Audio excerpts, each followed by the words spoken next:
In the back corner of the school, past the cafeteria, through the cracked concrete path, beyond where the grass stopped being trimmed, there stood a little booth. It looked almost forgotten, like something left behind when the school was built, as if no one had ever meant for it to be there.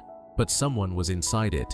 Every single day, an old man, thin, gray, silent, his uniform faded, his badge unreadable, his back slightly curved from time, his eyes hidden behind thick, yellowed glasses. To most people, he was just the security guard, the guy at the gate.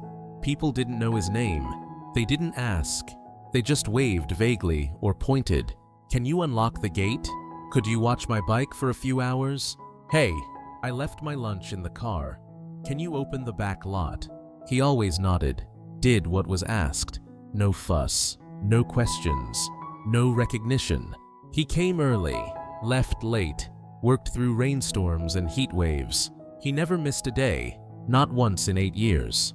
But no one knew where he went after his shift. No one knew if he had a family. No one even remembered his name was Min. To them, he was just the guard, a shadow, a fixture, a background presence like the chain link fence or the sound of the old school bell. But what no one realized was that Min noticed everything. He saw who arrived late, who cried in the bathroom after class, who tried to sneak out during tests, who brought flowers for their teacher's birthday. He saw it all and said nothing. He once caught a thief trying to break into a parked car, held him down with one arm until police arrived. But when they asked for a statement, Min just shook his head. "I was doing my job." He once fixed a broken bike chain for a 7th grader who didn't even know how to say thank you. He once covered a soaked student with his own jacket, waiting in the rain because the parents were an hour late. None of this made the newsletter. None of this got him a bonus. Inside his tiny booth were little paper drawings, crayon sketches from kindergartners, notes with misspellings like "Thank you, guard." He kept them like treasures, taped to the walls, carefully flattened under glass. But not one of those notes ever said Min, only to the guard, only to the quiet man. He didn't seem to mind. He never asked for more, until one day, everything changed. It was a Friday. The school was preparing for the senior showcase, a big event where graduating students would perform music, dances, and speeches in front of the whole school and their families. The principal had said it would be the most unforgettable event of the year, and it was, but not for the reason they expected. That afternoon, while teachers rehearsed and students tested microphones, a delivery truck pulled up. The driver, a man in his late 20s, said he had stage props to drop off. He handed over a delivery slip that looked official enough. Stamped, signed, laminated. A drama teacher signed it and waved him through.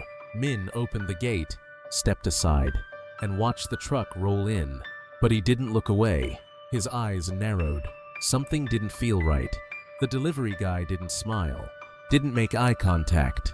And when Min offered to help unload, the man shook his head quickly, too quickly, and said, "No, no, I've got it." Min watched him carry a large wooden crate into the storage shed behind the auditorium. It was labeled costume materials. He watched the man fumble with the lock like he didn't really know where he was supposed to go. Then the man walked off campus. Fast. Min didn't stop him, but he didn't go home either. That evening, while everyone else left for the weekend, Min stayed. He walked the halls with his flashlight, slowly, deliberately. He checked the doors twice, looked over the parking lot, listened for any sounds, and then, just after 11 p.m., he walked to the storage shed. The door was cracked open. There was a strange glow inside, faint orange, flickering. He stepped closer. Inside the shed, he saw candles, wires, a gas can, and a paper with diagrams, a timeline, a handwritten note that read, "Senior Showcase. Light it during final act." The box, not costumes. Inside were smoke bombs, homemade explosives, rope, and accelerants. It wasn't theater. It was something else entirely. Min didn't scream, didn't panic, didn't call for help. He simply pulled the door shut.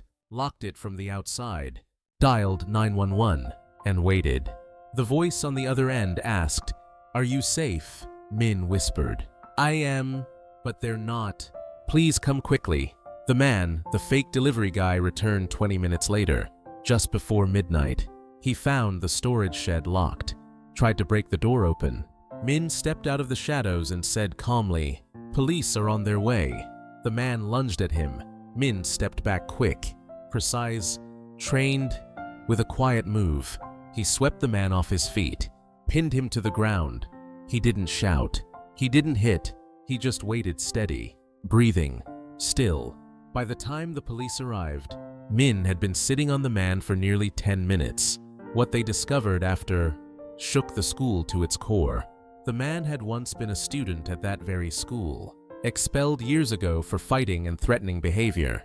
He had no family, no job, and had been living out of his car. This was his plan to make the world remember him. His timing was exact. He had studied the school schedule for weeks. If Min hadn't stopped him, the senior showcase might have ended in smoke and fire. When the news broke, people were stunned, not just because of the danger, but because of the man who stopped it. The next Monday, students gathered in the courtyard. They waited for Min to arrive, but he didn't. He had handed in his keys that morning, quietly, no ceremony, no goodbye. He didn't want applause. He didn't want cameras. He just walked away. Later, when a teacher cleaned out his booth, she found a photo, a young man in uniform, standing tall, holding a rifle. On the back, it said, Nguyen Van Min, Special Forces D7, discharged, 2003. He had been a soldier, a veteran, a man who had seen war, loss, and fire and chose to come home not to be seen, but to protect. He had stood guard for 8 years. No one knew why. Now, they did.